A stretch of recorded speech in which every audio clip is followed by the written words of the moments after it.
Loveline is meant for an adult audience. Listener discretion is advised. Listener discretion is advised. This is Loveline. Loveline. With Adam Carolla and Dr. Drew. Hey, everybody, it's Loveline. I'm Adam. That's Dr. Drew. Phone number 1-800-LOVE-191. Dr. Drew, board-certified physician, addiction medicine specialist, and still can't sell a book. Jenna Jameson, who can sell books, dropped out of high school, is number 2 on the New York Times bestseller list. And, well, that's where, actually, that was on Amazon. She's number 9 on the New York Times bestseller list. Name of the book, How to Make Love Like a Porn Star, Cautionary Tale. Jenna, always good to see you. Nice to see you guys. Jenna and I go way back. Yes. We have a special relationship. Mm-hmm. Drew has a special relationship with Jenna as well. We all have our special relationship with Jenna. But Jenna, I feel in some way responsible for putting her on for success. And I'm not saying I'm solely responsible for Jenna's success, but yeah, I more had a hand on it, as I recall. But yeah, I don't want all the credit. I just want like 65 to 75% of the credit, is what I'm saying, because she came back. It was. You know what I mean? People that have huge success tend not to come back and visit shows like this. Because she owes me. Because when I'd been in radio about 6 to 8 months. Yeah. Jenna Jameson was just getting into the business. If I'm right, it must have been about almost 10 years ago. Yep. And she was this sort of hot up and coming, but not, who knew who she was 10 years ago. And someone said, you want to put her on Kevin and Bean, the morning show out here at the flagship K-Rock. And we decided, well, it'd be good to have her on if Mr. Burcham, my alter ego, would do something with her. So that's when I fired up the pad sander and I put the velvet on it. I remember. You remember that? I remember. Yeah. Those were vividly. There were more innocent times, Drew. They really were. If you call that innocent. Yeah, I was just a kid in his 30s. Yeah, I didn't know any better. So Jenna, and then of course, Jenna Mania started shortly thereafter. And Jenna also came in here about, we found out 5 years ago, which we couldn't believe. I was even talking to some of the sploozers out there, and they were saying 3 years ago. Yeah, well, people, and for those who don't know what the sploozer is, it's part spaz, all loser. These are the guys who hang out in the parking lot, and anybody who comes in with a rack on them signs their whatever, and then it goes right on the internet. And they're always like, oh, this is for me. But if it was for you, first off, you live at home. You live at your mom's house. She also knows them by name. I know. She's seen them everywhere she goes. Secondly, Fred. Yeah, your mom would not tolerate a mountain-sized stack of porn in her house. And who you kidding? You're living at home. This stuff's going right on the internet. And by the way, this ain't, you're not an entrepreneur. Don't call yourself an entrepreneur. Here's my thing. You got to make at least $110,000 a year to call yourself an entrepreneur. Other than that, you're out of work, and you got a plan. That's what we should call it. But anyway, I agree. Jenna, speaking of entrepreneurial spirit, Jenna has managed to parlay her sexual exploits into quite a fine career. And what is that your own sort of street smarts, or did you get hooked up with the right people early, or both? Well, I think it's both. I from the time I got into the industry, I said that I was going to be the number one girl. I didn't know whether or not that was going to happen. Right. But I, put my nose to the grindstone, so to speak. But is there somebody that sort of got behind you? And Well, yeah, absolutely. Peter North. Yeah. No, I don't mean. Dare you. That's evil. All right. Good. Ron Jeremy. All right.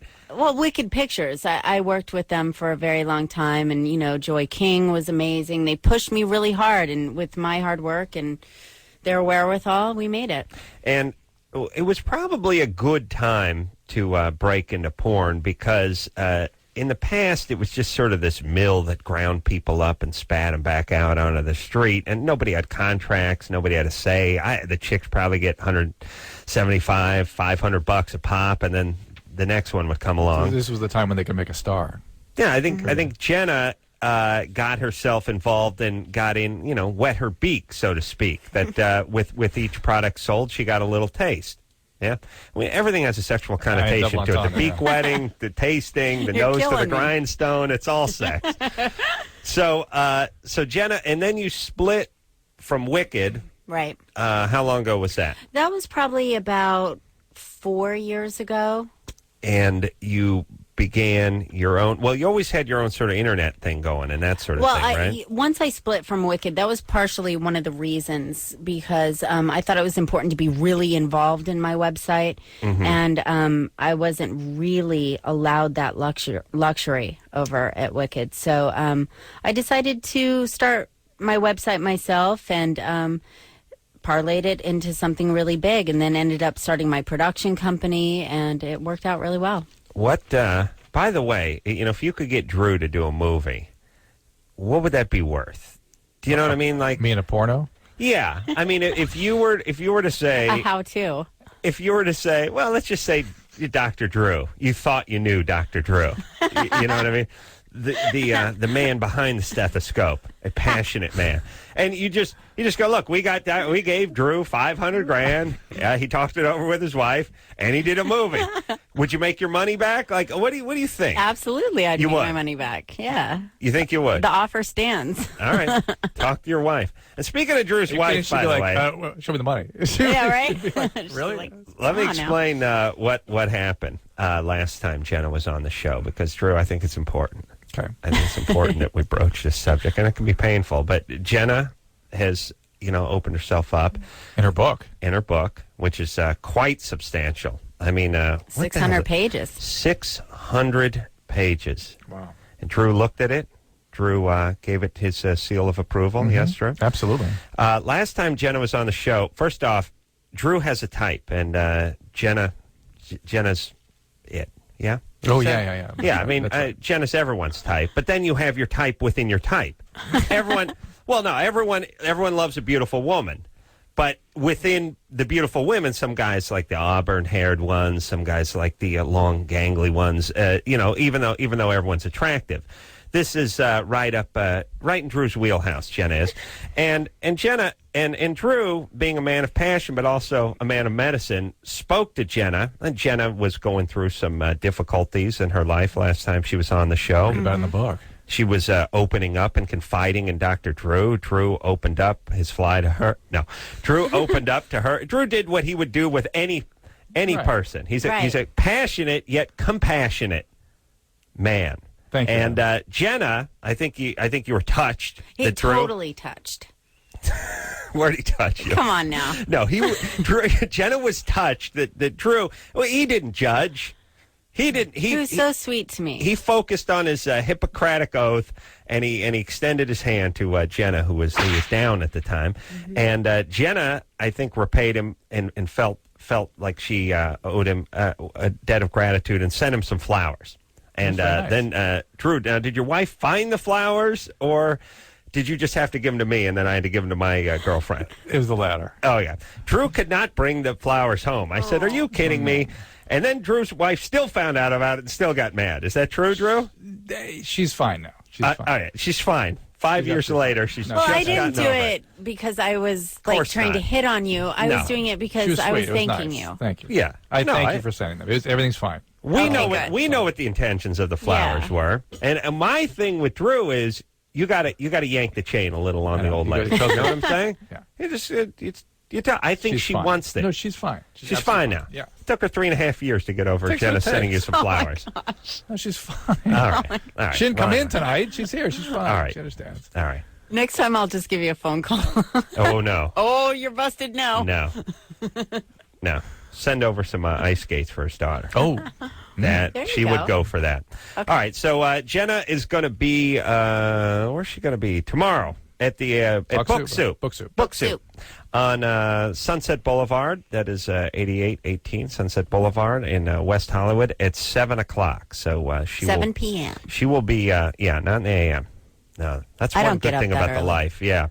And what is a normal day for you like? And not when you're on a book tour. And where's the money? Is it in personal appearances? Is it actually in owning? Well, it's part in producing movies. Producing movies. Absolutely. Not that your web business doesn't. Well, you know what? It's kind of, they're both right up there. the internet is so lucrative. It's insane. So I never really realized that when I started producing my own movies, how much money these movie studios were making. As compared to what they paid the performers. Oh my gosh, it's crazy. So, And I'm glad that you don't use the Lord's name in vain, by the way. I hear don't. a lot of, oh my gosh. I don't. We've never heard that from a guest. That's scary. So a movie. What does an average movie cost? You know, from the time that you sit down and write all 8 pages of the script to the time that it you only do movies that yourself are in, or do you do just all kinds? Well, I do all kinds. The larger percentage of the movies that I've been producing so far, I have starred in. But I'm starting to kind of step away from being in front of the camera. So, to answer your question, they're anywhere from $25,000 to $250,000. It depends on what you're trying to achieve. Right. And but if you spend more, do they tend to be distributed more or make more? Or? Well, not really. It doesn't really matter. If there's a big star's name on the movie, it doesn't matter if it costs you $10. It's going to sell the same. But I pride myself on making really good product, so I try to put as much money in as possible. And where is, like, when the average porn movie, adult movie, I should call it, where's the money made when it's sold? Is it just actual DVDs going out the door? Is it like the Spectravision deals or pay-per-view stuff or Playboy TV? Like, it's all getting? Where's the bulk of the money most coming? of it is in the sales of the actual movie. Really, the cable sales, yeah. It's a smaller percentage. Because it seems to me, Drew, quiet down. I'm just thinking I saw you in Times Square in a huge billboard. Is that a movie? I actually own the billboard, so I can put up different pictures for each thing that I want to promote. How about a shot of me and Drew? Okay. I'm not talking about all year, but just for like 6 months. 6 hours. For 6 minutes. between the, yeah. Wait a minute. How do you own the billboard? You mean you have it for an allotted period of time? Exactly. It's a huge billboard on Broadway. I know. I've seen it. I actually masturbated to it. It was a light traffic day. I was going to say, but you masturbate to the Panasonic's graphics. Oh, please! It's a scary visual. Like I said, it was a Sunday. It was a light traffic day. It was starting to get dark. You're bored. Yeah, it wasn't like there were a couple guys in line Did waiting to see a show. That happened today in Scott Pearson's trial? What happened? Some guy started self-stimulating in the middle of the courtroom. Really? Ew. Yeah, that crazy. Wow. Jenna. Ooh. I mean, ew. What is this world coming to? Oh, very sad. Man cannot even beat off at a murder trial without the judgment of prying eyes. Is this what you're saying? Because I agree. I think I know where you're heading with this. Where's this world coming to, Drew, when we have to pass judgment? Where you can't masturbate when you want it. You can't masturbate in a public building. Please. All right. There should be like a Bible masturbation radius that he was within. But that seemed like that was a cinematic release, that the film that was being promoted in Times Square. No. Yeah, I think the one that you're speaking about was a movie that I did called The Masseuse. No, look, I kind of confused it with. Get on the internet. I kind of confused it with your book because it looked like it was an advertisement for that, but then it sort of seemed like it was also a film. Is there a film? Not yet. Okay. Is there? Oh, yeah. Maybe. Oh, well, that's the other thing. Now, I heard you a little bit on Stern talking about it. I mean, it's a tell-all. It gets into your life, your past, your upbringing, all that stuff, but also guys you've been with, a-hole celebrities. Oh, thank Christ I never did anything stupid. Right? Yeah. I mean, not that you would have gone for it, but you know what I mean? Some of them are just pathetic. Most of them just sound bad. Like, Adam started crying and begged me for a handy. He said it would be cool, and he said no one would find out. Then he cried some more, and then he told me he was a nipple freak, and he wanted you to touch his nipples and put lipstick on them. You know, like some of the stuff, it gets a little weird. Do you know what I'm saying? Yeah, but if thank you God said I only that to worked Jenna, her over with a pad sander. If you said that to her, not me, like you usually do, it'd be a little. Yeah. Well, listen, I have sensitive nipples. Yeah, I'm a nipple man. I like a little nipple stimulation. I don't think that makes me a bad guy. You No, it doesn't. Jenna, But do you doesn't think make that you want to makes vomit me? when he says that? No, I think it's great. I have sensitive It makes me nipples. laugh, but I think it's great. I don't know what's funny about it. Just as God made me. All right. Oh, gosh. All right. Jenna Jameson in studio tonight. We'll take a question for Jenna. Again, down at Book Soup there. What's that? Did I say that? Tomorrow. Yeah, 7 o'clock, 7 p.m. Los Angeles for the rest of you. That's right. Nicole? Yeah? 23? Yes. What's up? I just wanted to ask Jenna what the craziest thing she thinks she's ever done is. Oh, man. I've done some crazy things. That's what I figured. Just out of control. There are a few times in my life where I've looked back and I'm like, I'm surprised I'm still alive. Dangerous behavior? Of course. I mean, when I lived in Las Vegas, I ran the streets. My father wasn't very attentive. And your mom died at a very young age. Yes. So I was kind of left on my own. But that was sort of the core trauma for you, wasn't it? I think so. I think so. Mom passing away. Yeah. Yeah, even though I wasn't able to deal with it because it happened when I was so young, it certainly affected How old who were I you? was. I was 2. Wow. I was 2. So, I grew up, kind of on my own, very independent. And, when I was about 15, 16 years old, I used to, run around the streets of Las Vegas. Wow. Unsupervised and jump into strangers' cars on the Las Vegas Strip. Wow. And just kind of cruise the Strip with these strangers, with a couple of my girlfriends. And I look back on that and I'm like, I could have been really hurt. Yeah. Well, the thing about Vegas is as soon as you get off the Strip, you're just in the middle of the desert. Yeah. It's essentially just a graveyard for mafiosa types and strippers that talk too much. Yes, Drew? Was your dad a policeman in Las Vegas? Yes, he was. Wow.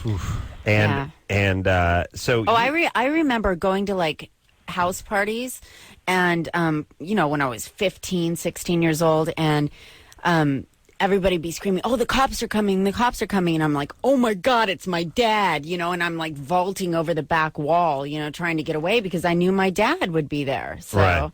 Yeah, it's pretty crazy. That's like a 1-2 punch. That is the cops And your dad. and your Yeah. dad. I don't know. Call your what's- dad. Your dad's... Yeah, I don't know what's worse. It's a compound. I don't know. The kids of cops always seem to run just a little bit wild. Yeah. We've talked about that before, Drew, and I'm sure it's a whole host of reasons. But one of it is I do believe most cops have a sort of wild streak in them that could have sent them on the other side of the law had they not buckled down and Very chose true. to get on the right side of the Very badge. true. They're definitely thrill seekers. I mean, you just don't find quite bookworm types who decide they want to, carry a piece and wrestle guys in the back of a squad car. And it's that same energy that can sort of take you in another direction. Sometimes their kids have that same energy and don't choose to go the same law enforcement direction. That's for sure. So now when did you get out of Vegas? I left Vegas when I was about 18 years old.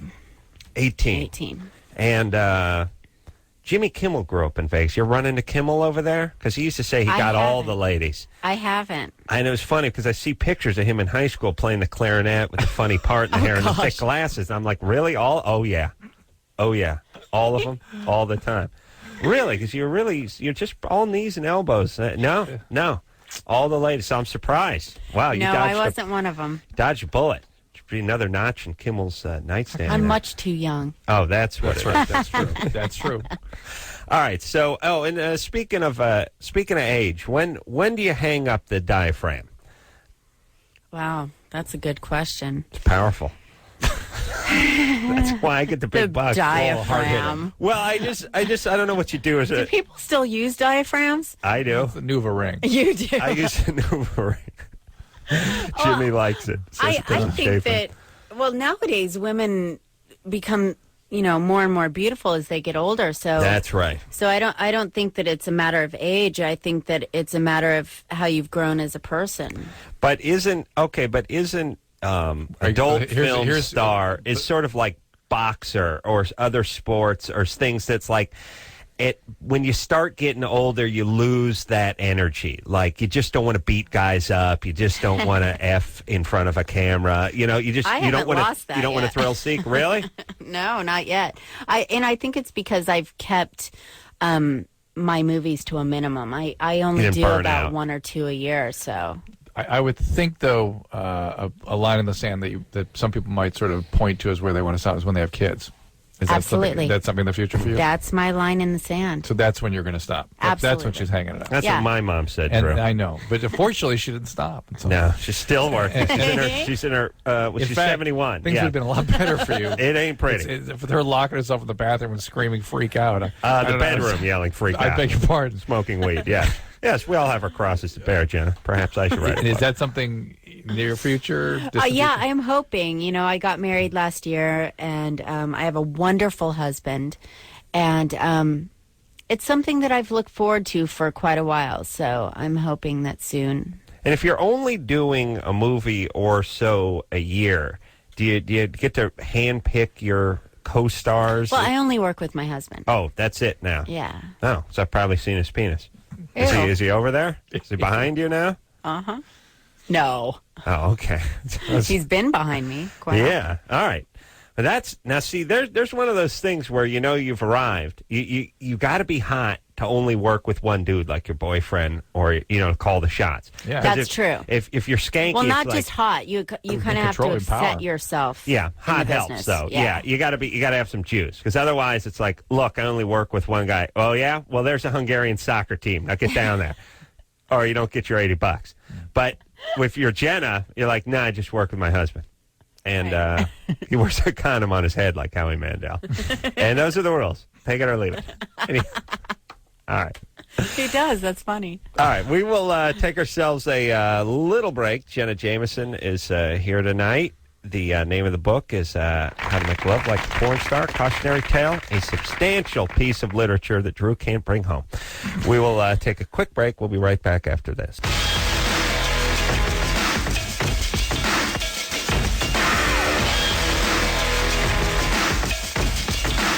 Hey, everybody, it's Loveline. I'm Adam. That's Dr. Drew. Phone number 1-800-LOVE-191. Jenna Jameson in the studio tonight. Dear friend, Jenna Jameson. The book is called How to Make Love Like a Porn Star. It is number 9 on the New York Times bestseller list, and it is a substantial piece of work. Almost 600 pages, I or like maybe that 600. substantial. It is. It's substantial is a good word, because it suggests that it's a powerful book, and you could hurt somebody if you hit them with it. It's like a brick. Yeah, it is. It's a block of book. Drew. I have a question. The guy that helped you write this Yeah, Neil Strauss. says he wrote one of the best-selling adult films of all time. Yes, he did. Which one? Bella Loves Jenna. Wow. Drew? I'm just... Yeah, Bella he's an amazing writer, I thought you were going to say Taboo or something, and Adam would just go out of his mind. which is one of the best-selling of the year. Yeah. And who knew that Bela Lugosi would make a movie that late in his career? No, he was you did. He was in his late 80s when he shot the film. You didn't go there. No. Bella. I don't know if I've seen Bella Loves Jenna. Belladonna. Belladonna loves Jenna. That's hot. What year did that come out? This year. And year. it's one of the best-selling ones of all time? Of all time. Wow. I didn't know that could... I don't know why. That fast, yeah. Yeah, I thought these things had to accumulate over the course of, 40 years or something. Before. Is DVD... Times have changed. Everybody buys them now.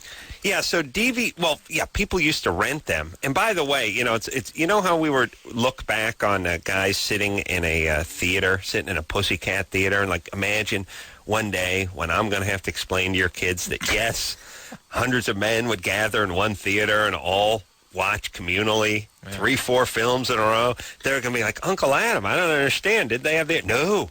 Oh, no. There was no internet, my friend. How's that we possible? would have to lock arms. At least that's the way your Uncle Adam did it. And we would all sit in a crowded theater and not watch one, 60-minute film. We'd watch 9. I mean, you sit there for about 7 hours. I don't think you're supposed to lock arms, though, Adam. It's just the way Adam did it, That's though. the way we... That's the way the Carollas Just did go with it, it. and Just we'll go with it. continue to do it because we're rich with tradition.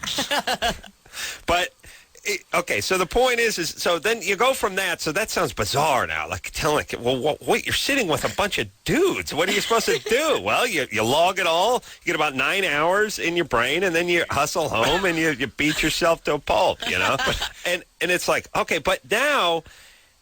We were talking about this when people were renting porn, and the idea of renting porn sounds bizarre. How about, hey, kids, you remember that that television star Pee Wee Herman used to like when you were a kid? Well, he went to one of We these locked theaters. arms. Exactly. Think how weird that's going to be for He them. was on my right side. and so now He didn't wait till he went home. they don't really rent movies anymore, do they? Do No, not people really. rent movies? Everybody buys them. Because I mean, you could literally go to a truck stop and get one for $6. Do you? And do you know why need I to think rent? that is because I think more and more women are comfortable seeing porn. Ooh, we don't have to hide it. Yeah, so guys don't have to hide it any longer. And who the hell wants to, if you think about, all right, the movie costs $3-4 to rent, but getting in your car, trucking it down to the thing, getting the humiliation of Right. running as someone you went to high school with. I rented a movie called Porn Bloopers once because it's like, well, I like to beat off and I got a sense of humor. This is tailor-made for me. You know what I mean? These were my two things, right? Oh, man. These are my two things. Adam Carolla story. And porn bloopers. I rented Porn Bloopers, which was a just disaster. And I was returning it, except when I realized, I have no cash. So I had to go out the car and fish through the change, the ashtray thing, and get like $4 worth of quarters and nickels. Yeah. And then the person behind the counter, someone I went to high school with, a chick. And I thought, this guy's returning Bobby Hollander's Porn Bloopers, and he's paying in nickels. We're all kids falling That's hard pretty times. bad. Yeah. That's pretty bad. Boy, you captain of the football team last time I saw you. What happened? Sad. Normally, she would be embarrassed because she's working at a video Right, store, but yeah. not when the guy returns Porn Bloopers. Yeah, roll nickels. Yeah, you got any blooper reels, Jenna? Well, that's the cool thing about DVDs nowadays. Is Oh, that yeah. you get all the extras, so there's always a bloopers reel. Yeah, I know because I got Jenna's movie. What's the Firehouse movie? Flashpoint. Flashpoint. Yeah. I Very can't believe I can seductive. remember these things. Yeah, that's pretty good. Yeah, it's got behind the scenes. Got the director narrates a little picture of the craft service table. It's all there. It's all there. And let me say this too about porn on the DVD format. You know where you're going. You know what I mean? Otherwise, you're fast forwarding. You can either scan through it, but it goes too slow, so you stop it and you go forward. But then you think you missed something, so you stop and go back. Yeah, Well, the cool DVD's thing the way about to my go. movies now, I put a fetish menu. So you can pick out what you like the very best about porn, and it jumps to those exact scenes. Really? You mean in the DVD? So your nipple licking, Yeah. boom. But that's my own nipple, so. Well, you can She's working on that. fantasize. She's working on that. Okay. Yeah, sooner or later I'll be able to I don't do want that. to be confused with me giving pleasure to others. Porn That's not 4D. what it's about. Drew, explain to Jenna that nobody receives oral like me. Oh, would you like to see this? It's really, you may be giving up some secrets that could show up in a film. Exactly. Well, what I want to say to Jenna is a lot of people talk about their prowess satisfying others. A lot of guys brag that they can bring a woman to climax or give her great oral sex But or whatever. Carolla, Not me. But I'll tell you what I do better than any guy in North America is I receive oral better. Do you know what I'm saying? And to me, that's a talent. And I'll tell you what. Because, Adam, don't you going too far? Don't you better. You better well, no, I don't want to get defensive about it. What I'm saying Are you going to show her? I will. Yeah. I want to see. Are you sure? Later. I will. Later. All right. But the point is a lot of guys, it's like you watch the Olympic sports. Everyone wants to win in the swimming and the track and field things, but the smart guy's over collecting his medals in archery and ping pong and stuff. He goes where there's not much competition. You don't have to take on any brother that can squat 800 pounds. Just a couple of nerds, and you take home the gold, and you got a gold medal. That's what I did with receiving oral. That's nice. I'm not even getting the line of the Commendable. guys who claim they can go all night and bring a woman to the height of climax.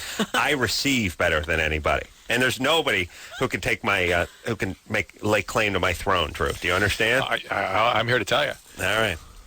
I'm going to give you just a little sample of what I'm like. Okay, bring it on. This part Oh, of right my now? technique. Yeah. Oh, You boy. gonna do it? Yeah. Keep going. And that's it. That's no good. beating about the head with the knuckles. No resting the beer on the crown of the That head. is good stuff. Yeah. Yeah, again, I'll give you one more shot. No, and, no. and I'm not No, rude. no. Come on. I'll tell you, gloating and I've now. Come on. refined my techniques Relax. over the years, too. Come on. Enough. I learned, for instance, put down the TiVo remote. That's something I learned. Just a few weeks ago. Okay. I mean, the point is I can always improve. You're bragging now. You're bragging. Come on. All right. I'm just getting saying. intimidated. I'm saying, take the pants all the way off. These are other. If you're gonna you can't take the pants off unless you take the shoes off. These are all things, all ways. I've honed my technique. Do you see what I'm saying? There's no matter how good you are, you can improve. That's what I'm saying. I agree completely. And what you saw there, you thought was the pinnacle of receiving oral. But I'm still looking to move forward like any champion. You know what I mean? I don't look at my rear view. I don't look at my oral rear. I look through my oral windshield. You know what? Okay. There we go. You know what I'm saying? Yeah. Well, I would like to work with kids, handicapped kids, who don't. The confidence that comes from receiving proper oral. You know what I mean? Properly receiving oral, I should say. Here we go. Get in and start talking. And you got to get them early, too. You approach a guy 18, 19 years old, try to teach. No, it's like gymnastics. You get them at 5, 6, 7 years old and really start working on the fundamentals. You don't do oral on them at that point. But again, start working on the posture, start to develop those muscles. No, you just right. Yeah. Jennifer? Yes. You're 28? Yes. What's happening? Well, my question is, I am 28 and I've never had an orgasm, and I just want to know how abnormal that is, I guess, and if there's anything I can do. What do you think, Jenna? Well, I don't think it's abnormal. I think that a lot of women, they aren't able to relax enough. They worry too much about other things that are happening, like whether or not they look fat, whether or not their man is truly in love with them, or there are a lot of different things that go through women's minds, and it's hard to relax enough to be able to get to that point where you orgasm. I've been through it, believe it or not, and it's all a matter of feeling comfortable and letting go. And women get up in their own head a little too much and get in their own way, beside whatever biological wiring that is different in some women from woman to woman. But I do agree with Jenna that even the ones where the potential's there for an orgasm, they get up in their head sometimes. Does the letting go is it a frightening experience to some women, do you think? Yeah, it's a vulnerability? It's a trust thing. Yeah. You know? But what about, now, that's interpersonal. That's with another person. What about if she's by herself? Well, that's how it should begin. You should make sure that you practice. That always helps. We have a lot of women that call here can't quite get in that place where those things happen to them. Right. Well, it's put into our heads that masturbation is so wrong. I'm not sure of that. It really is. Because you can't force a guy to stop, no matter how much you try to tell him it's bad. Well, that's a guy, but girls. That's a man. Women are totally different. Totally different. Totally What do you different. think she starts talking about? Well, no, but she's saying that the reason they're different. I want to clarify. It's not they're different because they were told not to do it, or it's something's wrong with them. No, we believe that. I mean, from the time I was young, I certainly worried about whether what I was doing was right. But I got past that. But I certainly did. But it's kind of a hard thing. I know that once I got to the point where I trusted a man enough to be able to not worry about whether my face looked stupid when I was orgasming, then it was fine. Then it came easy to me. So even with masturbation, it's not uncommon to not be able to have one? It's very common. It's much more common with masturbation than with a person. And at your age, much more common? To have trouble orgasming during masturbation. Really? Yeah. I didn't know that. Yeah. It is common at my age? For women, yeah. But at 28, you should be getting around to it. Yeah. It should be about time that things. Got to get the right toy. Yeah. You got a vibrator? I do. But I was wondering now, do I need to try different ones, I guess? Absolutely. Yeah. Shop around. All right. Okay. All right. Thank you. Yeah. Thanks. Why? What's the difference between them? Well, every girl's different with what they like. Some like very minimal stimulation. Some like very heavy stimulation. So there are toys that run the gamut. I have Ron Jeremy's penis in my attic. He does. He does. Yeah. Ron brought in his a latex version of himself. I didn't really bring it in. I told him to go get it. It was in the trunk of his car. Yeah. And at first, when he said it was in the trunk, I thought, oh, Christ, this is going to get nasty when he pulls this thing out. And then I realized, oh, it's actually on the car. I thought that was just more porn talk. Right. But he went and got it. But then when your Guatemalan maid found it, come on. Ooh. That was traumatic. I don't have she's probably writing a book right now. Oh, yeah. You ought to talk to my maid. Oh, well, your maid could commit suicide. You got to pay for, like, therapy for your maid. Exactly. My maid found this behemoth of a dork that was sitting around my house and probably thought, God knows what he does with this thing. I'm sure it had zero context other than the up the took eye. There's only one place that thing could have gone. Mm-hmm. Yeah, very scary. And my whole thing is I should throw it away, but it probably cost $65. Oh my God! Like what? I can't throw it away. It's something. Do you guys get into that? Where you don't use it really truthfully? I might use it to ward off like someone's trying to break into the house or something. I mean, it's a weapon, but no, I don't. Once in a while, I'll dab a little Nivea on it and touch it just a little bit on my nipple. Yeah, just a little bit. Oh, just a little bit. Come on, Drew. I have sensitive nipples. But that's on rare. I mean, that's like 3 nights a week. When you're feeling real freaky. Yeah, I got to feel. And it's more for me to feel sexy, and that's why I wear sexy underpants. And it's not for my lady. You know, I do it for me. Drew, you know what I'm saying. I like to feel good. I don't care what other people think. I need to feel sexy. We'll be right back. All right. We're going to take ourselves a little break. The Jenna Jameson in tonight. Name of the book, How to Make Love Like a Porn Star. It is out as we speak. We'll take a quick break. Be right back.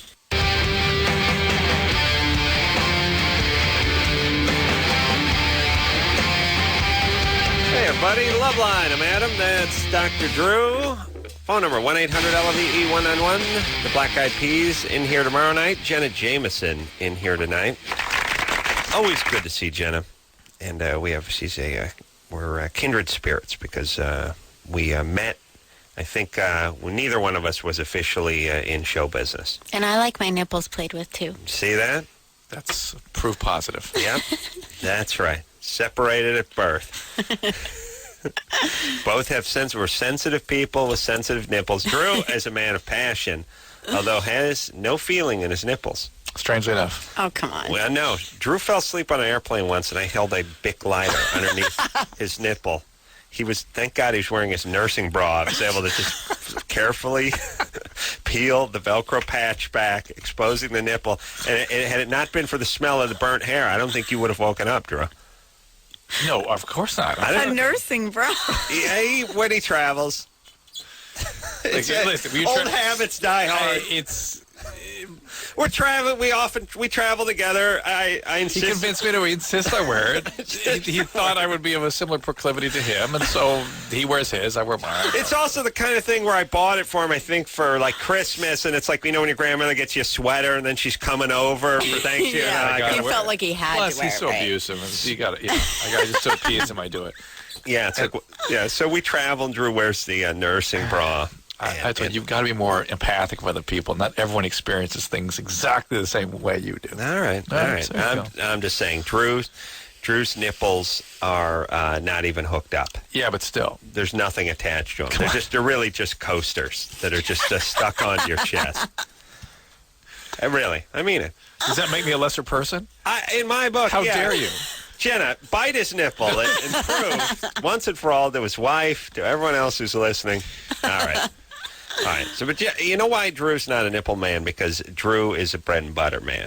He's a meat What's and potato that? man. Well, I'll tell you what. Bread and butter, meat and potatoes. He goes right for the main course sexually. Okay.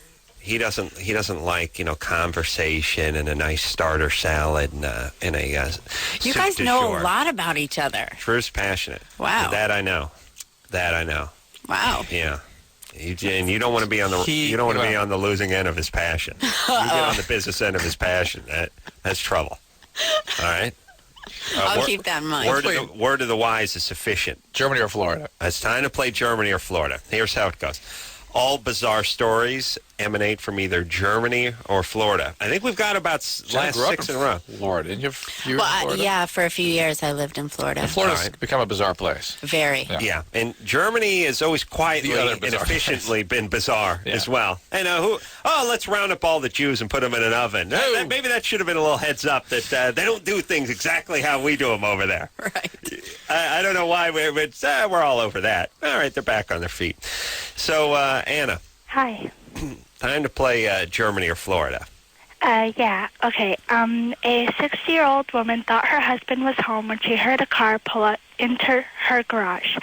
Then a naked stranger walked into the house. He asked for a person she never heard of. Then he came after her when she said his friend wasn't there. She picked up a pair of scissors and he fled. He didn't get far. She called the police and he was arrested in her driveway. Police identified the man as 39 years old and they found 33 pornographic videos in his car. All right. Well, It could have happened in either. could have Easily. happened, yeah. Easily in either. This isn't completely Germany or Florida specific. But that's fine. Her But job is to stump us. Random crazy always smacks of Florida to me. It does. And Well, that's Florida. Yeah, well, here's a Floridian. Floridian telling us. But driving into a driveway in a garage and stuff sort of smacks of Florida, too. Exactly. Yeah, Germany does not have carports. All right. True knows. True. So, what do you like a civic engineer in Germany or What's something? the German word for garage? Lay the Rosa. Farfignugan? I don't know. That's the only German I know from a Volkswagen commercial in the 80s. Anna? Yeah. right. Yeah, it's Florida. Florida, yeah. All right, baby doll. You get nothing. Thanks. Thanks. All right. Thanks. Well, we're really like 7 for our last 7 on the Germany and I think we're Florida. better than that. Oh, really? Yeah, we may have stumbled a little bit. No? I think we're in double digits. Overall, we're well into the 90 percentile, yes? Yes. All right. Let's keep a rocking and speak to John, who has a question for Jenna. John 17. John? John? Yeah, All there you right. go. He got scared. All right. Let's talk. Oh, really? Montana. All right. Mac, Yeah. you're 18. Yep. What's your question tonight? Well, hey, I just want to say I love you, Adam and Drew, and Jenna, I'd do anything to see you, but I had a quick question for you, Drew. Yeah.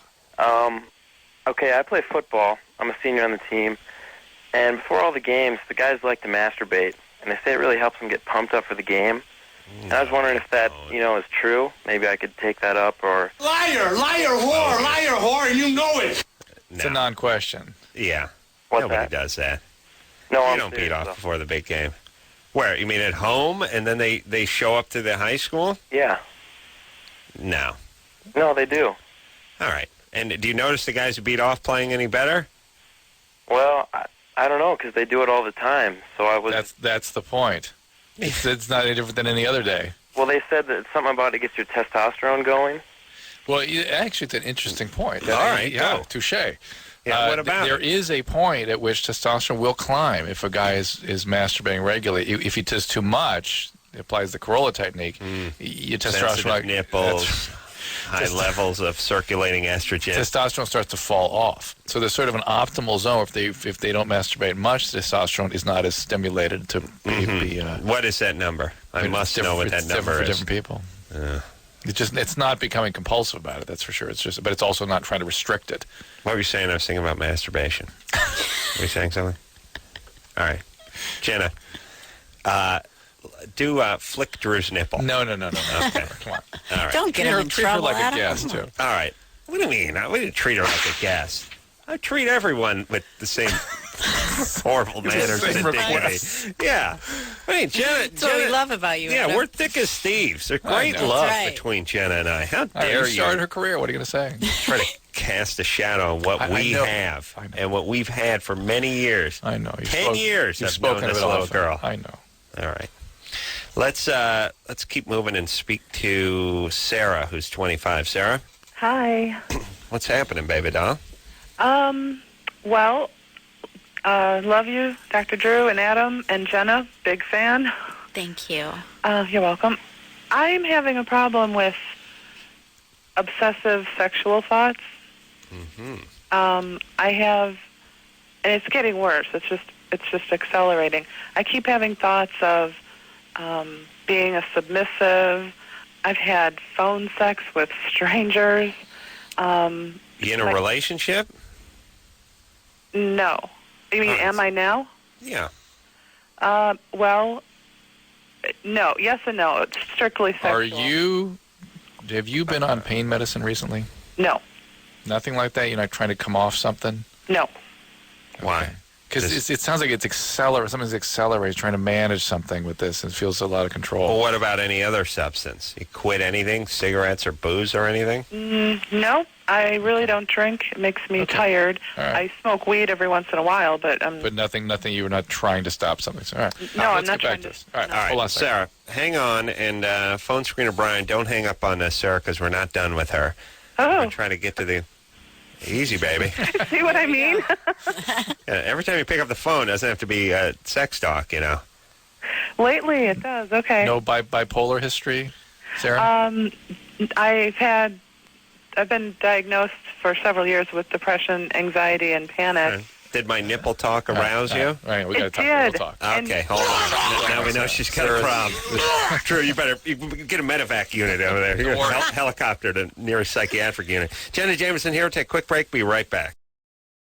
Hey, everybody. It's Loveline, man. That's Dr. Drew. Jenna Jameson in here for one more excruciatingly long break. It's not long. Segment. Yeah. It's not. Goes right by, right? It does. Yeah. You don't really want Jenna Jameson telling you it's not long. Oh, come on. If you break it down. Just if it's out of context, you know what I'm saying? Or not long enough. Yeah, just reading the transcript, you know. Jenna is here promoting her book, How to Make Love Like a Porn Star. It is not a how-to book by any stretch of the imagination. It is a deep, soul-searching process. Yes, Jenna? Yeah, the book's made up of a lot of different things. I mean, it's my crazy life. It's also like my 10 commandments to dating. I mean, there's a lot of really funny, great parts to it. But what are those? You've got to read them. They're hilarious. Go to what page is that under? Well, that's a good question. There's 600 pages. Want to find the 10 Commandments of dating. Nicole, you out there still? Nicole here? Yeah. She was reading them to me the other day. Mm-hmm. You want to say Nicole is? I definitely Nicole's a disc jockey here at K-Rock in Los Angeles. Thank you. All right, Drew, you can spend... Nicole's hot, by the way. You can spend... She is, in an Earth Mama kind of way. Drew, you want to... You spend the next half hour looking for that? Find it, all right. Hey, Drew. What? Drew, he with no feeling in his nipples attacks me. We're sensitive.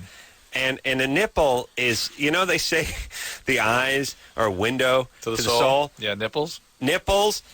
That is the trailer ball that you tow. Think about what you're going to say. That you tow don't your go life there. Cargo with. You understand? Yes, the trailer ball of life. And mine is shiny and chrome, and yours is seagull craft on. Well, there you go. You understand? Yeah. I'm not hauling much. Not got much in tow. I am. You know what I'm saying? Well, isn't it true that men have a lot more nerve endings in their nipples than women? What about it, Drew? I don't know if that's true or not. I've read that. Okay. You have? Yeah, Where'd you read it, though? I don't know, Cosmo or something. No. All right. Is that bad? Just Cosmo's like, oh. Drew doesn't like that. Sarah? Yes. Okay, so when we were speaking last, you're still 25. I'm still 25, even though it was a long break. You're there. 10 Commandments name. I'll hold off on that. Let's just finish with Sarah, and then we'll get to it. So, you're getting. Drew was saying you're maybe bipolar. Yes. I just feel some momentum building, Sarah, and it feels sort of biological, and that's why I was asking about medicines and substances and bipolarity. And are you a trauma survivor? Yes. What kind of trauma did you have growing up? I was sexually molested at, I don't know, 5 or 6. I don't remember what age. Yeah, so that can, all those things, can sort of then again, change your wiring a little bit, and get you going. And then plus you have the times of this sort of hypersexuality, and then you go dormant. Right. That's some when people I show up. Yeah, that's like what the bat signal. No. You induce the body. Someone's going dormant. I kick them into that. Yes, you kick them into dormant. Yeah, that's right. I'm the catalyst that forces them into their dormancy. So, you have a relationship right now? Just a sexual one. But no real relationship. No, I sort of quit men for about a year because Does that mean? I just stopped trying to date guys and find a relationship because I have always chosen the really wrong guy.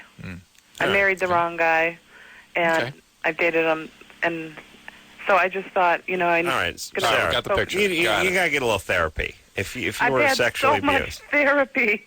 Oh, really? Well, how about- not enough to stop acting out. Well, how about a real relationship, Sarah? How about somebody who actually does care about you, and you make yourself available for real caring relationship? I thought that's what I have been doing, but I don't know. I mean, obviously it's me because I'm here's a trick. Here's a trick. The terror of these experiences gets converted into attraction in adulthood. So you get attracted to people that are likely to sort of re-victimize you and reenact all this stuff for you. So how about going out with guys that you're not so attracted to? Guys that you like, but maybe not so exciting. Well, start with them. Yeah, you can't be attracted to them on a visceral level. You have to be sort of... What are you laughing about? You thinking about nipples again? Or? Yeah.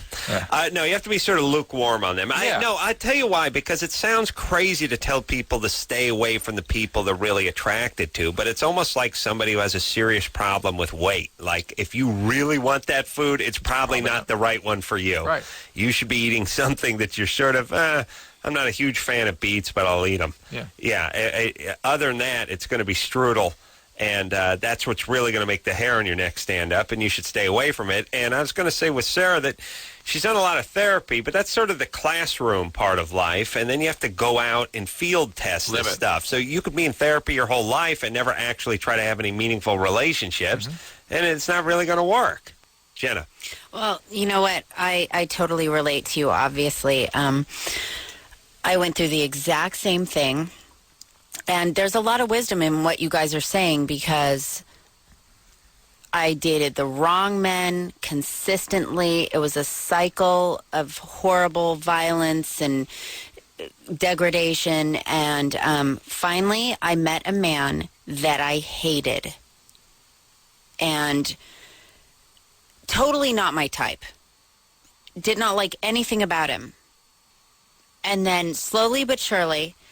we started dating, and I was like, I love this man 100% with every ounce of who I am. And we've been together for 5 years, and he's changed my life. So I really do believe that what you're saying is true, that you can't consistently go after this guy that, pretty much all my boyfriends they were this same guy. Right. Even when you thought they weren't when they started. Sometimes Absolutely. You don't even think about it. The attraction is so strong, and you're so weak, you just get sucked into its tractor beam. Yeah. Yes? True. I'm very curious, though, about the evolution from really not liking to liking. Is that because of his perseverance, or did you have a... Well, it wasn't because of his perseverance. I think I came to a point in my life where I started to realize that these guys that I was dating were completely wrong for me. So when I met this guy, and he actually had a job, and he was a good person, he was well-rounded, he was emotionally stable, boom, I was like, okay, I don't like him, not my kind of guy, but I'm going to try this. And it worked out. And I'm totally in love. I think this is why women aren't attracted to me, Drew, because I'm so good. You're too nice. I'm too good, on the quality level. I see. They're attracted to the troublemakers. Oh, yes. You're boring and... Yeah. Nice. Well, it is. They like the bad boys. Yeah. We like the funny ones. Come on. That's the point. So, somewhere you find one. Oh, come on. But really, does any traction at all to the ace man with his wicked sense of humor and his nappy hair? Yeah. Ever since, and again, like I said, I broke her in, Drew. She was wet behind the ears before I took my... Brought her up, please. I took my pad sander with the velvet pad on it and my cordless Makita screw gun and put a feather duster. Did somebody get that on video or tape or something? I've got pictures. Oh, really? I do. I still have them. Wow, for me, it's all up here. See what I'm saying? mental pictures. And it gets transferred every once in a while. I Takes know. the elevator down to the That's basement. nice. Oh, yeah. All right. And I'll tell you something. I was talking about on the air the other night. I don't know why. Maybe it's because I saw you coming in. I went to, like, the House of Fabrics the day before to buy a piece of velvet to put on my pad sander. Yeah.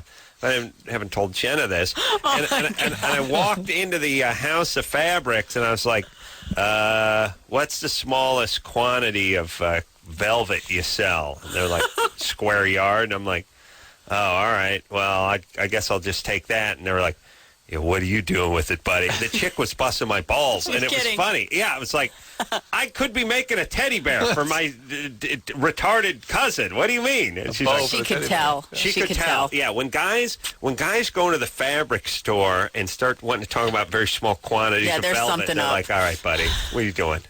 There's some sort of jack sleeve or what's going on with that thing? What are you doing with that thing? Oh, my God. You're doing something with that. It's not for the AIDS quilt. I'll tell you that right now. Something weird is going on with this velvet. Probably. Jack sleeve. Yeah, it's the name of my band in high school. What do you do? I play bass for Jack Sleeve. All right, so we're done with Sarah, yes? No. Therapy. Find a guy you're not attracted to and hang on to him with both hands. Yeah, we've all told you the same thing, and it does. And therapy, yes, but we've all said, how about a relationship? Yeah, and just take it slow. Date and. And if, by the way, if you are bipolar, Sarah, and you're beginning to get manic, let's get that looked into. Mm-hmm. And feel free to, by the way, control yourself. Like if you say, "Why do I keep doing this?" or "I'm spinning out," try to stop yourself. It's hard to. That's hard to. You can't just say, "Okay, go ahead and stop." Oh no, it's never going to work. But what I mean is if you're aware that you have a problem and you're right-thinking enough to call us up and talk about it, try to catch yourself next time you start to spin. But when Jenna said that, I was thinking about how ridiculous things have become in our culture, where it's the Dr. Phil world. All you have to do is decide you're going to stop these things. You can't. It's really hard. No, I don't think you can either, and that would be naive. But what you can do is you can sort of chip away. Some people can act as if. Yeah, and other no, but for other people, it's a 8-year process. It's like just start chipping away. Listen, my patients can't act as if they're not heroin addict. Right. You can't do that. Can't. No, I'm not saying act as if you're not a heroin addict. No, I'm just saying. No, look, you're talking about being, hooked on. I know, but drug. Act as if you're somebody who's available for a relationship, for instance. Sarah's case. Well, I'm just saying whatever your behavior, and this excludes, things you get chemically addicted to, but whatever your behavior is, see if you can hover above yourself and at least see yourself doing it and see if you can reel it in. The problem is when you start thinking about it like that, yeah, then it's hard to stop. What do you mean? It's kind of like when you try to quit smoking. Yeah. Or stop eating or something. You just keep talking about eating. Then you start thinking about it, and then it's in your mind. You're like, oh, my God, I want to make that phone call. I want to hear this. I want to feel this, and it never works. Right. Yeah, I think that it's important to, better yourself outside of that. Do other things. Find other happiness other than sexually and in a relationship. There are many other things. That's right. None come to mind besides eating, smoking, and screwing right now. But there's got to be other things out there. Building ships in a bottle. Nipple play. Did I mention the ships? Nipple play. I think that starts getting into the sexual thing, though, Drew. All right. You keep saying depends on how you look at it. Yeah, in the airplane the other day you said it wasn't. Well, like I said, you're wearing the nursing bra. And what he'll do is he'll loosen his corset if we're going on an international flight, because it's hard. It's hard. I know it cuts into your ribs. You promised you wouldn't bring that up. I never said I wouldn't bring up the corset. I said I wasn't going to bring up the jock full of nuts. The gag where I have you wear the one with the zipper and the peanuts in it. That's funny. No, you've gone too far. That I said I was far. All right. Too far. Well, that I said I wouldn't bring up. Yeah, you said you wouldn't bring it up. Along. All right. Boys, that's funny. I remember I got the jock full of nuts gag gift when I was like 19. I was like, oh, are you idiots? This cost someone $28. By the way, I could use like a frozen dinner. I didn't know there was such a thing as chocolate. Is that where the snakes pop out? Yeah, like zip the thing and peanuts come out. It's very clever. Nuts! Chock full of nuts. Oh, my God. I thought it'd be like thing with like the snakes pop out of the can. I know. That's a little more of a whoopee. Whoopee. That's penis jock. full of snakes. Okay. That's different. Trevor? Yeah? You sell any novelty gifts on your website? Because I'd like to design those. I have quite a few. No, he means like chock full of nuts. No, I mean, I would not like. yet. I would like to That's take a good idea. my novelty gifts and mix them with adult toys. You know what I mean? What would that make? That'd Like a vibrator, dildo buzzer. You know what I mean? Like, hey, Dildo baby, taser. let me go. Just That'll go laughing over like well. A maniac. Oh, yeah, women like that. a whoopee dildo. Yeah, I got you, baby. You know what? Those would probably sell really well. That would work. Yeah. Yeah, they're like the love potion, the water-soluble lube that burns like fire. Yeah. Oh, so come funny. on. So that'd be funny. great. Yeah, yeah. Good fun. Yeah. We could really get into this. There are plenty of people out there that have a sense of humor and a libido who would appreciate The this. whoopee plug. The whoopee butt plug. Yeah, that would be awesome. Drew, nice job, buddy. That is wonderful thinking. I'm just saying, why not lighten up the mood a little in the bedroom? Drew, what happened to you, buddy? That's what I'm wondering. What happened to me? I'm just saying, it doesn't have to be that serious, you know? Yeah. They always say, be playful. Yeah. Well, there you go. Be playful. Fart candle. Honey, I'm going to light the candle just to set the mood. You know what I'm saying? They say be playful in the bedroom. Why not some good novelty gifts in there? Trevor? Yeah. You're 19? Yeah, I have a question for Jenna. But first, I'd like to say I love you guys. I listened to you religiously ever since I moved here. Moved here from Israel about 5 months ago. So Whoa, really? Wow. Yeah. Really? Thought you'd find that interesting. I do find it interesting. What are you doing here? Well, just wanted to try something new. I have some family here, get to know them. Mm-hmm. Yeah, but Fresno. Fresno.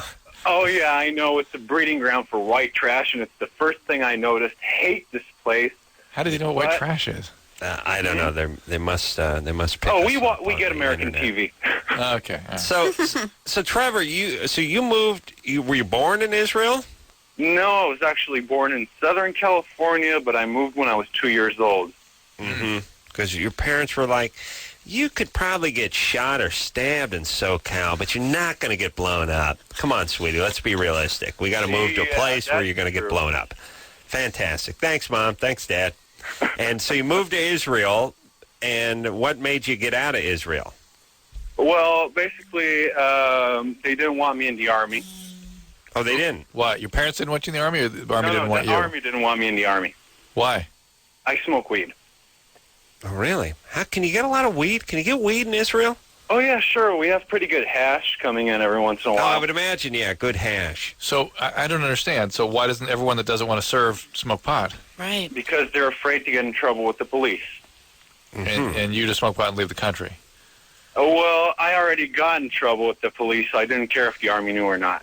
Mm-hmm. I see. What don't we know about Israel that would shock us? Or what would be the most interesting thing that people in the United States don't know about it? Well, from what I hear a lot from people, they think that the Israelis blow themselves up too. No. That's not true. No, nobody thinks that, do they? Oh, I've spoken to people that actually told me that that's what they believe. That's what. Oh, well, you're in Fresno because you're talking to guys going, you got your car bombs and you got your Jew bombs. You are Jew bomb, okay? Now the Palestinians, they got them car bombs, but you got them Jew bombs. Is that who you're talking? You're talking to just guys who work at transmission shops in Fresno. You're not talking to anybody with an education. Well, you're right. Nobody we know. But Trevor, you didn't answer Adam's question, though. Is there something about Israel that we would find interesting that we don't know? I think so. I think you get pretty good coverage. People here, we party a lot more from what I see, though. I think the Israelis do know how to have a good time. All right. All right, what's up? We have to compensate for everything that's going on. Yeah, I understand. What's going on? Well, my question for Jenna is, how does a regular person get into porn production? Production? Yeah. Production? Well, so you don't want to be in the movie? No, I want to be the guy that makes the money off the movie. Well, you got this Israeli thing going for you, which is we're a step in the right direction. Right. We have to give you a members-only jacket, big thigh hanging down. Stick some hair on your chest. Not really. I have long hair. You're 19. And you're 19. When you're 38, you have the big gut on you and the hairy chest. So what about it? What do you have to do? You got to get a woman, right? Well, the production side is completely different than being in front of the camera. So the problem is it's a very close-knit community. Mm-hmm. If you don't know people, then it's very hard to be taken seriously and be successful. So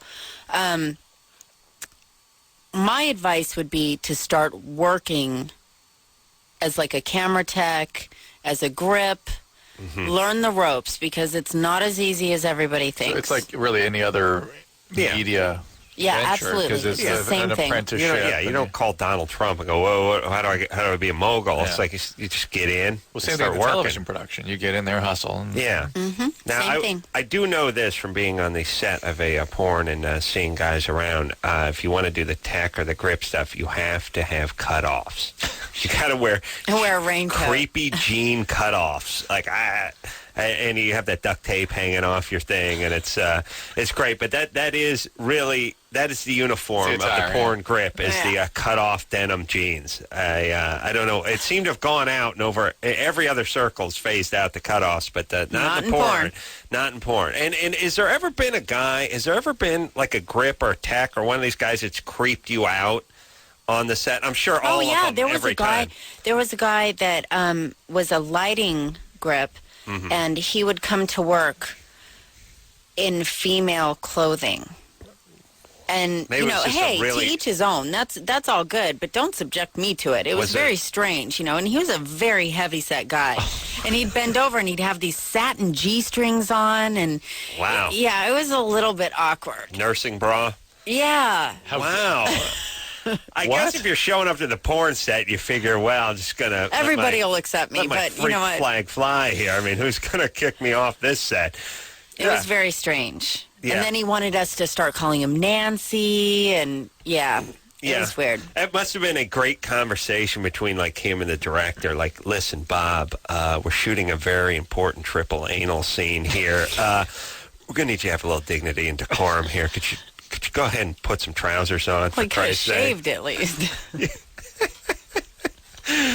So, any other weird, creepy guy, just just giving you that weird stink eye the whole time, like he's enjoying this a little too much? Oh, that's happened quite often. Nonstop. Yeah.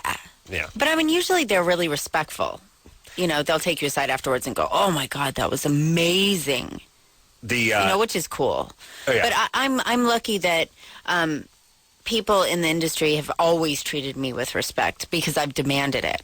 Right. So. Well, now, and again, we talked except about for Nancy earlier. You got in. It seemed to be, and you made it the right time, but things are definitely different. Things are open to the entrepreneurial spirit, which I don't know. I just wonder if this was 1975, if you would have got chewed up and spat out.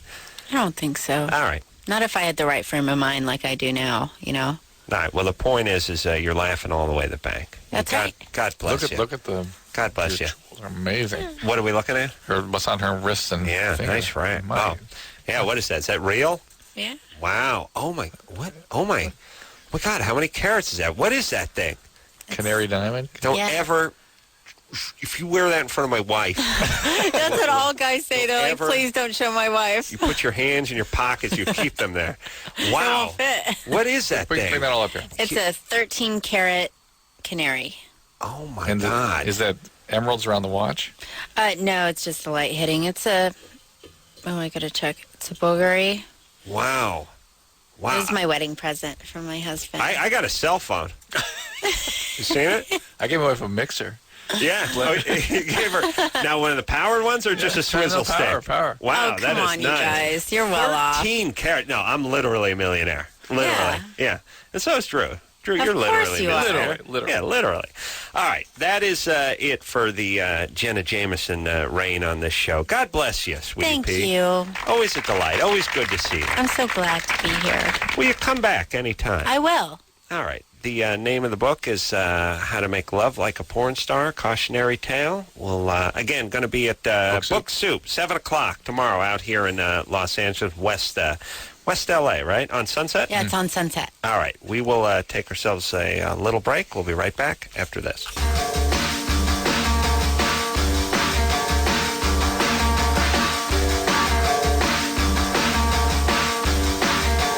Hey, y'all. It's Loveline. I'm Adam. That's Dr. Drew. Phone number, 1-800-LOVE-191. Black Eyed Peas in here tomorrow night. Jenna Jameson is left the building. Drew? Yeah. Doing good, buddy? Yeah, how about you? Feeling good? Yeah. Did you have fun? Had a good time. Yeah. Always love that Jenna Jameson. I can't believe it's been 5 years since she's been on this show. That is weird. All right. I remember though, when you discovered her. You kept bugging Ann to get her up here. There's this one. You got to get her up here. Did I do that? Yeah, I remember that. Wow. All right. Well, there you go, Drew. Yeah. I got an eye for talent. What can you say? Let's speak to Jimmy, who's 17. Jimmy? Yeah. What's up, Jimmy? Not much, man. Thinking about getting a Prince Albert. Mm-hmm. Nope. No, you're not. Yeah, we don't buy it. Oh, really? Yeah. Bogus. Why is it bogus? It's just now it went into deep bogosity. Before we were just level 1. Now we're like DEFCON 5 on the bogus meter. Oh, really? Yeah, sorry, buddy. Man, I'll tell you why. We're good though, huh? I'll tell you why. It's just that we're good. You had your when a question sounds like a sack of potato chips that is just puffed up with air, and there's really nothing in them. Yeah. It's like if you needed our help about a Prince Albert, we'd feel that. We'd feel like the reason you were calling, the importance of it to you, as opposed to the announcement that I'm thinking about it. Well, that's an announcement. That's not a question. Well, it's a good point and a good way for us to blow some air up our own asses here, Drew. Which is people think. Is that with the whoopee plug or the whoopee butt plug? People think that we react to the content of the question, like, "Oh, you must have known that one was bogus because it was so outlandish."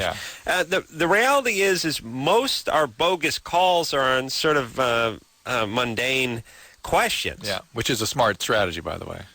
Yeah, it's just you're off your guard and it just turns out oftentimes people have crazier, more complicated, real situations that are a little too advanced in the scenario department for a lot of the people that are stoned and calling the show, thinking about making bogus phone calls. We react to the persons to how they feel and how they make us feel, and that felt hollow. Yeah. Hey, you know what it feels like? It's a difference between looking at a plywood facade of an old Western town and actually being in an old Western town. That's right. That's great analogy. Really? Yeah. Thanks, Drew. Well, whatever. Jessica? Even if I didn't feel that way, I'd have to say it. No. So. Yes. Jessica? Yeah? You're 18? Uh-huh. What's up? A friend and I were having a discussion yesterday about masturbation. Mm-hmm. The difference between males and females, and he asked me, what did I think the norm was for girls? And I was like, I don't know, because I think I do it more than most girls my age. Hold on. Did you say asked? Asked. Okay, because you're white, right? Yeah. Yeah. And you understand it's offensive to the African-American community when white people say ask. You understand? Right. It's like they can call themselves the N-word, but we can't call them that. You know what I'm saying? Yeah, it's the same. They don't talk about it, but the same with ask and ax. Go ahead. All right. That's all right. And I wanted to know, statistically, what is it for teenage girls and what is it for teenage boys? It's probably about once every day or so for boys. Teenage. That's and for boys. And for girls, it's a much broader range. Most are in the 0 category. Yeah. and some are in the few times a week category. I would say for teenage boys also, to put a finer point on it, it goes into this crowd of once you pass this threshold point of about 35, now it's 2 to 3 times a day. Do you see what I'm saying? No. Threshold 35. Number under your belt. Like, here's the thing. Let's say you start off, you're 15 or you're 14. It's once a week or something. Yeah. At a certain point, it becomes twice a week. At a certain point, when the total number that you've done it reaches 36, it begins to become, you get a little momentum with it. It can be that way, but I'm still thinking of an average. It's probably more than once a day for guys.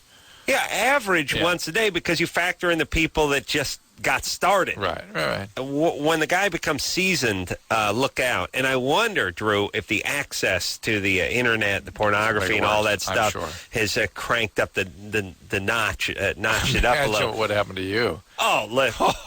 Back in our day, Drew, first off, what we would do is we would steal a stick from the elder's fire, and I would use the charcoal at the end of the stick to draw porn, to draw boobies. Yeah. And you just on a piece of of bark, and I would stare at it. No, seriously, you would take porn and you would borrow it. Chris is trying to picture that right now. Look at him. He's like, really? Whoa, Adam with us looking at a piece of bark. We would go to the elder's hut. Okay. And that's where the elder when I was thinking he was thinking about Jenna. That's what that was. Is that what that is? I'm still. Yeah. You lost in thought? Yeah. You notice how he didn't seem to be here for a while? Yeah. He was in the room. Yeah, the normally gregarious, chatty Chris the engineer quieted down all of a sudden. Mesmerized. Yeah, it's usually like a livestock auctioneer. You can't shut the kid up. Right. But he slipped into a deep, deep sexual coma. He really was an altered state. Yeah. You got to snap him out of it. It's sweet. Do you have some Jenna Jameson movies, Chris? I don't own them, though. No, you don't. You rent? Borrow from friends. Internet? Where do you? No, you're living at home. Do you? You have to I hide have a the DVD porn? player. You do in your room? No. Mom will drop dead. No, I just have a radio in my room. Just you're missing the point. Yeah, sneaking into the living room after you thought Mom went to bed could be very dangerous territory. Yeah. Oh, poor Mom. Comes out, a glass of milk. Mijo! Oh, no!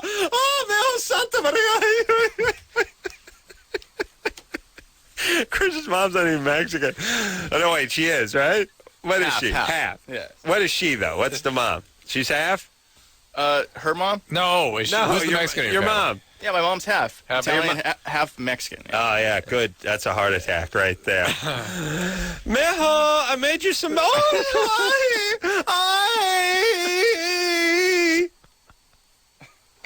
Oh, yeah. Oh, no. Yeah. Next day, she finds a stain on the carpet. She thinks it's the Virgin Mary. Chris has to explain what happened. It's a masculine stain. Yes. All right, buddy. Male protein stain. Yeah. So the DVD player's in the living room. Yeah. You got to get one in your room. You got a TV in your room? No, I don't have a TV in my room. No TV. You need to lend him your little portable DVD player. You got a you got a computer? Oh, I have a computer, yes. Computer's in the room. Oh, that's good enough. Why no TV though? I just don't like it in my room. That's all. Bad feng shui. You don't because it costs $200, or no, you don't? No. You just don't like it. I have a good stereo and a good computer. So. All right, you don't need the TV in there. You got enough room. Yeah. Okay. But what happens when you do get hold of a good DVD? You know what I'm saying? You know what I'm saying. I never reveal my secrets. Yeah, but you got Mom's work schedule down pretty good. I like the checkup phone call. Drew, you know, you've done this with your wife before. We do that thing. You do that call where it's like, hey, what's going on? You know they're at work, or they're out on the cell phone, and it's you're thumping the melon a little bit. What's going on? Oh, you're still over at Sharon's house. When are you getting out of there? Okay, great. Well, I'll be here. You hang up. You're like, okay, I have 33 minutes. It's a 19-minute drive from Sharon's house to this house. That's if she makes every signal, and she's got to wrap it up over there. Okay, I got 33 minutes. Yeah, that's the feel-out call. Chris, you do that. You call your mom at work. How you doing? Just want to see how. Okay, you be leaving soon. And I got the Skinamax on TiVo, so it's all good. Skinamax. Yeah. Got the TiVo. You got the TiVo, Chris? Yes. Wow. Yeah. Wow. In the catbird seat, Drew. Yeah. And he spent an evening with Jenna Jameson here, just here Yeah, in a stupor. You should be paying me. Okay. Okay. What are we going to do, Drew? I thought we'd take a call. We take a call? Yeah. Why start? All right, let's take a break. All right, let's take a break. All right. Let's take a break. When we come back, Talk to somebody who's been on hold for 116 minutes, shan't we? Oh, 117. Yeah. John? All right. Right after this.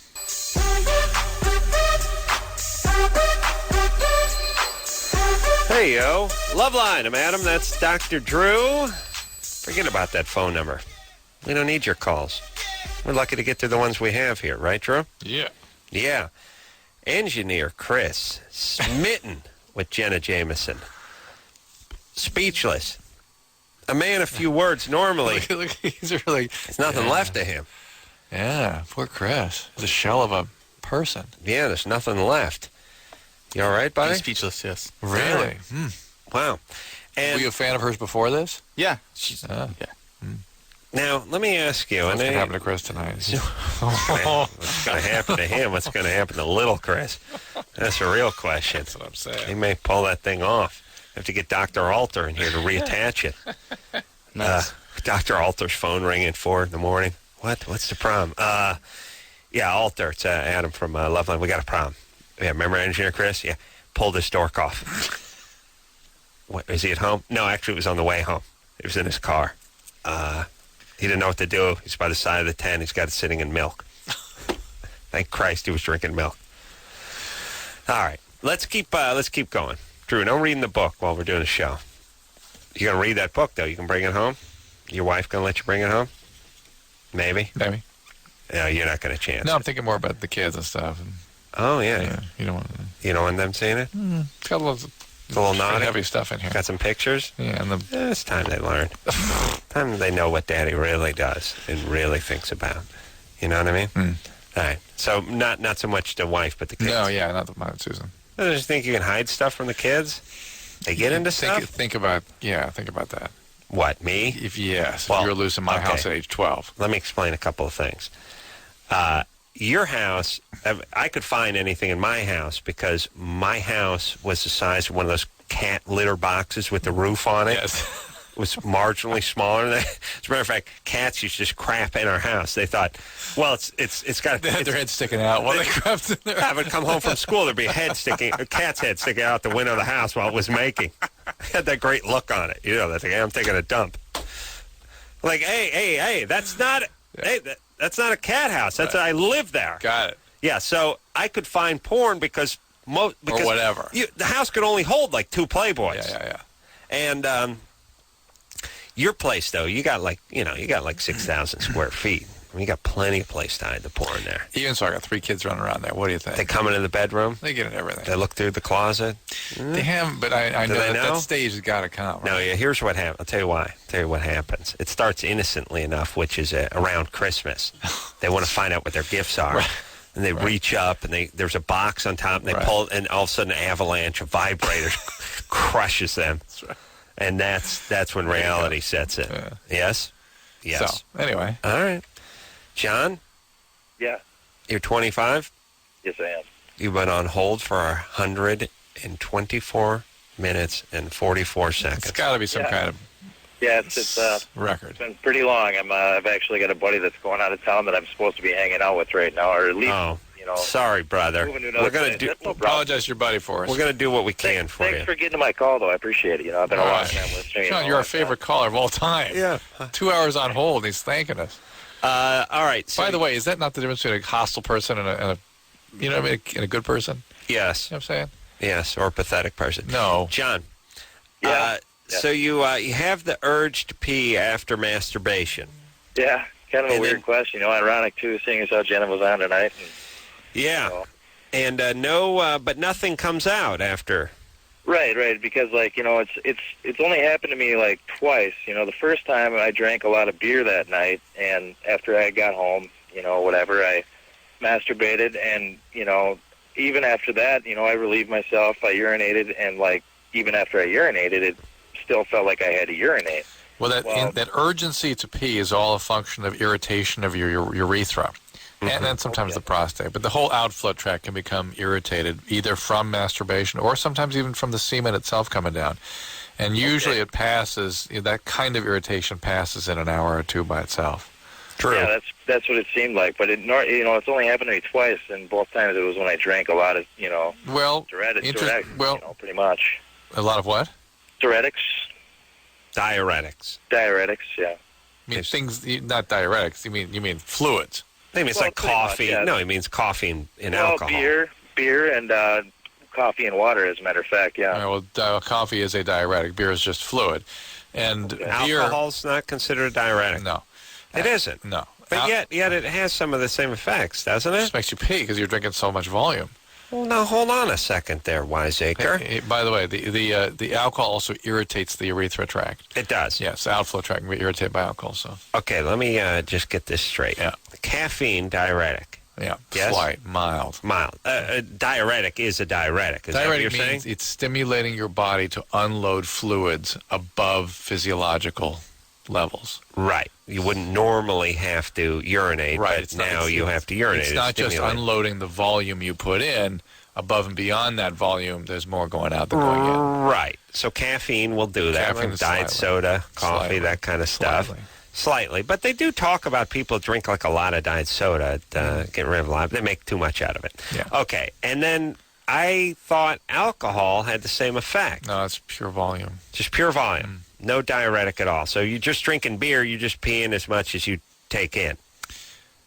Yes, I'm just thinking you can get dehydrated. Yeah, but I thought you do get dehydrated. Yeah, I'm trying to think how the dehydration occurs. And then what is a real diuretic? A diuretic? Diuretic, there's different means of, they affect the loop or the tubules in the kidneys. It changes, physiology. It's boring, but it stimulates the fluid to not be reabsorbed by the kidney. It can keep on flowing out. So a diuretic is anything that makes you do that, put out more than you take in. Yes. But coffee, coffee's about, diet soda is about as good, or regular soda is about as good as we're going to do. But if they have real diuretics. Oh, yeah. You go get them. Yeah. Go give me some of that. No. Try out what? For some surgery or a test or something like that? Well, when you have heart failure and liver failure and your body hangs unnaturally onto fluid, you want to make it unnaturally go the other way. All right. To try to bring it back towards normal. Let me ask you a question about urethritis. Right? Yeah. What is the difference between non-specific urethritis and non-gonococcal urethritis? Same thing. That's what why this came up with the Jimmy's today? I got this guy at work that's got he's NGU. He's a red fountain. Yeah. Ouch. Yeah, NGU. That's a non-gonococcal urethritis. Where'd you get it? Asian hooker. Yeah, I figured. No, I don't know. Where do you get it? Asian hookers. Oh, okay. Do you? Anybody can get that from any. That's why you wear condoms. Yeah, but does it have to be a sexually transmitted disease? The non-specific urethritis? Yeah, that's a... You could get it from what? Other bacteria. Is Chris going to give it to himself tonight? He might. If he rubs a little dookie around, So you can... It's hard to get... It's with a partner? It's considered a sexually transmitted disease. It is? Yeah. Okay. Yeah. He's going to be glad to hear that when I announce it at the writers' meeting tomorrow. Quote me. Chris? Yes? You're 25? Yes. Did we finish with John from Minnesota over here? Yeah. All right. Go ahead, Chris. Well, I think it's kind of odd. Sometimes I play along with it, but my boyfriend likes to sometimes wait until I fall asleep to start messing around with me. To start what? She has a horrible line, but he wants to get it on with her while she's asleep, essentially. Yeah. If you behave like that when you were awake, he'd do it when you were awake, too. Do you see? Adam, am I right on this? Yeah. You know what I'm saying? Yeah. If you would let him proceed without unencumbered by conversation or anything else, he'd be fine while you're awake too. Well, what's the question? Well, the question is maybe is it psychologically rooted? Is it maybe about dominance or? No. He just had a weird fetish. No. Well, listen. You get a feel for things here, Adam? Yeah. Well, guys get a boner when they go to bed a lot of the time. She's nutty. Yeah. Yeah, why is she nutty? What's going on with her? Chris? Yeah? What do you do for a living? I am a mortician. Mortician. Shocking. Is he a mortician too? No, he's a bartender. Have you called the show before? No. What do you do as a mortician? You prepare bodies for the grave? Yeah, I do pretty much everything. I do families, I arrange funerals, I conduct funerals, I do embalming, and makeup, all of it. What's the, do you guys have that Neptune Society out there in San Francisco? Yeah, we do. But Takes business away from Chris. Yeah. deal with them directly. They're usually their own separate entity. You don't want to mess with the Carollas. I was just having a laugh about this. Everyone's in the Neptune Society. Yeah. Which is, look, here's the deal with the Carollas. They ain't going to give you money when you're alive. You think they're going to spend $1,500 on a casket when you're gone? You're lucky to get $18 when you're walking around on this planet. You dead. I really, if there was a service that said, look, we drag the corpse to a gator farm and toss them in. Let's like a Bond movie. The Carolla service. They'd be like, well, is it cheaper than the city burial? Then we're in. They're in because... It's realistic. What the hell? The Carollas are atheists. And why should they... you already have enough heartache. Why should your wallet ache? But anyway, as far as Chris is going here, the fact that I think he just likes the fact that she's quiet and holds still, and that's probably what he'd go for while she was awake, too, if she were capable of that. Yeah. You know what I mean? I don't mean to be disparaging, but I don't think it's fetishistic. It's just... Yeah. He just... I wonder if Chris's attraction to the embalming process and the asleep with the sex. It's weird, isn't it? I don't think so. It makes it, to me, it adds up to bogus is what it adds up to. I'm reaching. Yeah. We'll take a quick break. We'll be right back. Hey, yo. Well, there you go. That's it. That's Loveline. We were doing that best of CD. We may have saved snippets from that show for it, Drew. What do you think, Anderson? No, Drew, maybe we're going to... I mean the video version of it. No, just the CD. Oh, the CD? Yeah. Which snippets would those be? There you go. Some of Adam's funnier stuff. That's right. It'll be in outer space. Everyone, listen, that's the way it's meant to be done. Well, I want to thank Jenna Jameson for coming in here tonight. And until next time, I'm Carolla for Dr. Drew saying mahalo. I made you some...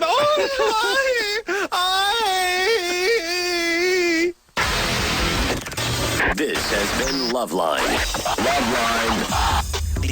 The opinions expressed on this show are not necessarily those of the staff, management, sponsors, or this station. The producer for Loveline is Ann Ingold. Loveline is a presentation of Westwood One Entertainment.